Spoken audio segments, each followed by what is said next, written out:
এক গ্রামে এক অলস লোক বাস করত, যার পরিবার বলতে কেউ ছিল না। তাই সে ভালো মন্দ রান্না করে খেতে পারতো না। একদিন সে ভাবলো পোলাও ইলিশ খাবে। যেই ভাবা সেই কাজ, সে লাফ দিয়ে বিছানা থেকে নেমে হাঁটা শুরু করলো। গ্রামের রাস্তা ধরে যেতে থাকলো বাজারের দিকে। ক্ষেতের উপর দিয়ে যাওয়ার সময় সামনেই পড়লো একজন লোক। লোকটিকে সবাই হাবুবাই বলেই চিনতো। অলস লোকটি দাঁড়িয়ে কিছুক্ষণ হাবুবাইয়ের সাথে কথা বলল এবং বাজারের দিকে পুনরায় রওনা দিল।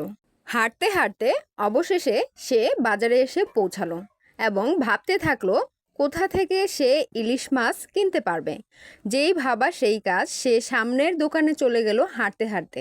সেখানে রাখা ছিল তরতাজা অনেকগুলো ইলিশ মাছ। দোকানির সাথে অনেকটা দরদাম করার পর সে অবশেষে 2টা ইলিশ মাছ নিল এবং বাজারের অন্য দোকানের দিকে রওনা দিল। হাঁটতে হাঁটতে বাজারের মুদির দোকানের সামনে চলে আসলো এবং সে এখন কিনবে পোলাও চাল। সেখানে গিয়েও দোকানির সাথে কথা বলে 1 কিলো পোলাও চাউল কিনে বাড়ির দিকে পুনরায় রওনা দিল।